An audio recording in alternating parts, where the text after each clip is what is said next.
Hoje eu vou conversar com a doutora Alicia. A doutora Alicia é oftalmologista, formada pela Unicamp, e nós vamos tirar algumas dúvidas sobre as questões visuais na hora do estudo, para assistir televisão, no comportamento da escola, como que os pais podem perceber e identificar essas dificuldades nas crianças. Doutora Alicia, conta um pouquinho da sua trajetória profissional, da sua formação.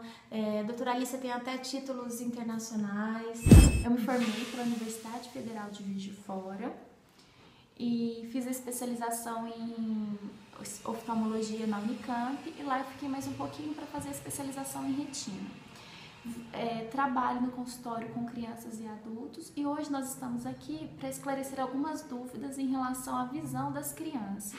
Doutora Alicia, no dia a dia, no consultório, atuando como psicóloga infantil, eu percebo que os pais trazem muitas dúvidas, às vezes relacionam o comportamento da criança com questões visuais, e algumas dúvidas frequentes que eu tenho recebido, que eu tenho ouvido como saber se o meu filho precisa de óculos? Quando que se deve fazer o exame e com qual frequência?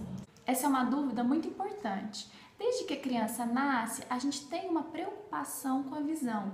Tanto é que é feito o teste do olhinho.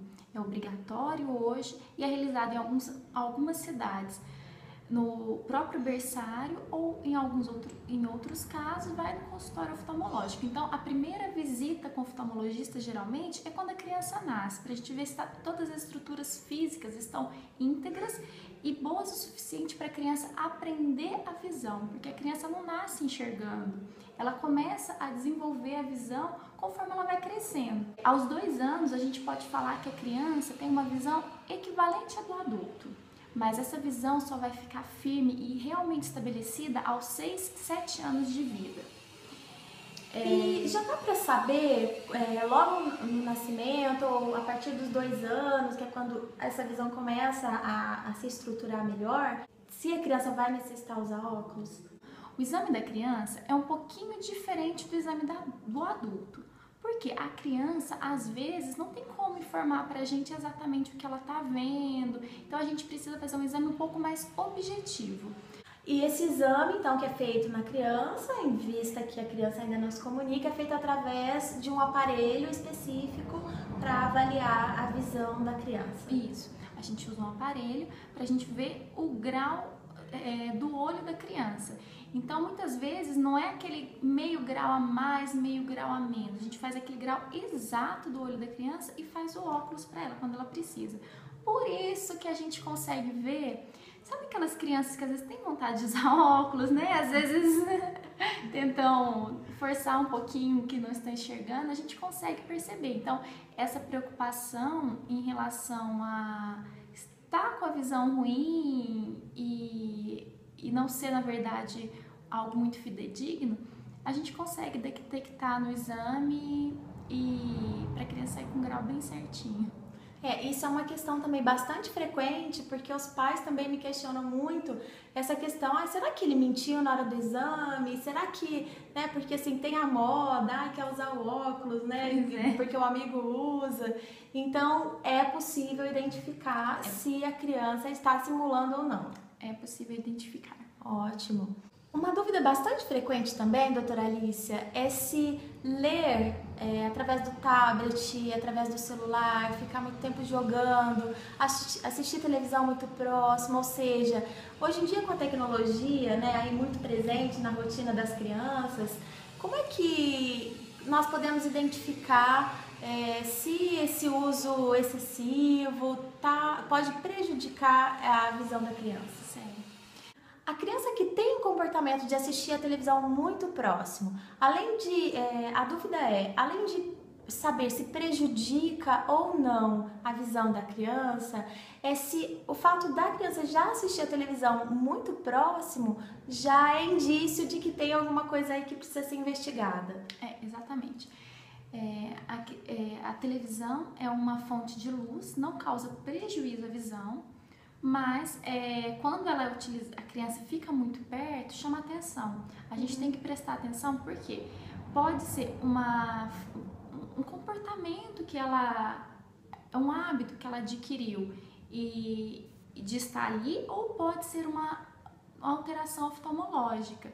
Então, a gente precisa avaliar essa criança, além de orientá-la a ficar mais distante. Então, além da questão que pode haver uma alteração visual, também é preciso identificar esse comportamento inadequado, esse comportamento que pode prejudicar e utilizar isso como uma prevenção. Exatamente, porque a gente pode detectar mais precocemente um problema oftalmológico na criança. Em relação a crianças que ficam muito tempo usando tablet, computador, não causa um dano oftalmológico direto grave, mas coloca o olho fica muito mais exposto. A criança fica concentrada, com a visão fixa e diminui o número de piscar. Então o olho fica seco, pode dar algumas alterações como ardência, lacrimejamento. Não vão prejudicar a visão, mas tem que ser usado de uma forma moderada e adequadamente. Uma outra dúvida, doutora Alicia, é sobre o vício de óculos. Eu ouço muito isso. Será que o óculos vicia? Certo, essa é uma dúvida frequente mesmo. Não é que o óculos vicia, é que você vicia na visão boa. Quando você está usando óculos, você está com a sua melhor acuidade de visão. Então, a imagem é mais nítida. Então, você tem aquela sensação que você está dependente do óculos, mas não é verdade. Na verdade, você quer aquela visão boa que você pode ter. O óculos não vai fazer você ter um grau maior ou menor. O grau é seu potencial genético. Então, o aumento do grau é uma característica genética que não está relacionada com o uso dos óculos. Não Independente do uso ou não, o grau vai aumentar ou até diminuir. Independente de você usar o óculos ou não, o seu grau vai diminuir ou aumentar conforme o seu organismo está predisposto. Tem uma dúvida aqui de uma mãe, a Karen. Ela diz o seguinte: minha filha tem 7 anos e reclama de muita dor nos olhos, mesmo quando não está fazendo uso de aparelhos eletrônicos. E quando ela faz o uso destes aparelhos, ela fica bem próxima à tela. Inclusive, ela relata que na escola a filha senta na primeira carteira e diz que se sentar atrás não consegue enxergar. A mãe relatou que já passou por uma consulta oftalmológica, mas que não foi detectado nenhuma alteração. Certo. E ela pergunta o que fazer. Certo. Em relação à ardência, o olho doer, a mãe tem que prestar muita atenção, porque provavelmente tem essa alteração que eu já expliquei. Ela está fixando muito, piscando pouco e leva a algumas estruturas do olho a ficar um pouquinho seca. Então, realmente pode causar um incômodo no olho da criança. A avaliação oftalmológica é muito importante e deve ser repetida periodicamente, porque apesar da criança no momento daquela avaliação antiga não ter um erro refracional, pode ser que a criança cresceu um pouquinho, desenvolveu. Então a gente tem que reavaliar essa criança porque ela está sintomática. Então, qual que é a frequência que se deve fazer o exame oftalmológico? O ideal seria anualmente, mas a gente sabe que às vezes é impossível, né? Então, o mais importante é fazer na idade pré-escolar, detectar se a criança já tem algum problema ou se ela tem predisposição para algum problema oftalmológico e acompanhar anualmente. Tá, então a criança, assim que começar a frequentar a escola, já deve passar por uma avaliação e anualmente fazer esse acompanhamento, dependendo do resultado, refazer essa avaliação com uma frequência menor. Exatamente. A cada 6 meses, por exemplo? Exatamente, pois a criança, se foi detectado um problema oftalmológico, conforme o problema exige, a gente tem que avaliar. Tem criança que precisa ser mais frequente esse acompanhamento. Doutora Alicia, uma última pergunta.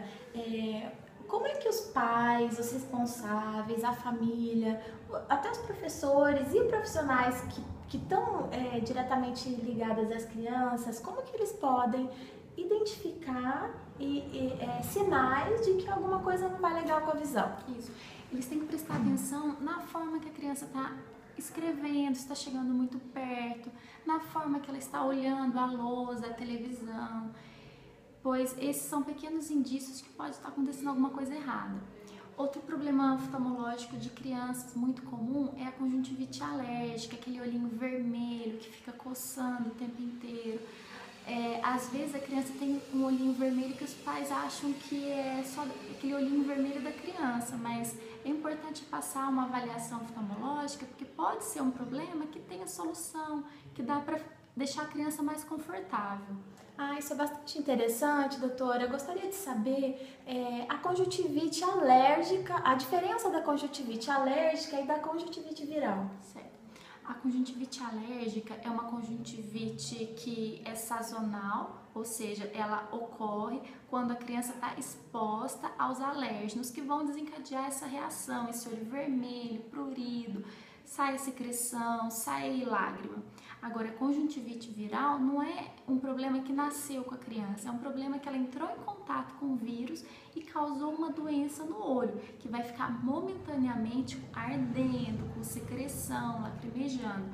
E para os dois casos, existem remédios e formas de aliviar esse incômodo da criança. Então, a gente tem que ficar bem atento. A viral, porque as crianças frequentam escolas, creches, e elas entram em contato umas com as outras e acabam disseminando esses vírus. E a conjuntivite alérgica é muito comum porque o clima seco propicia o desenvolvimento dessa doença.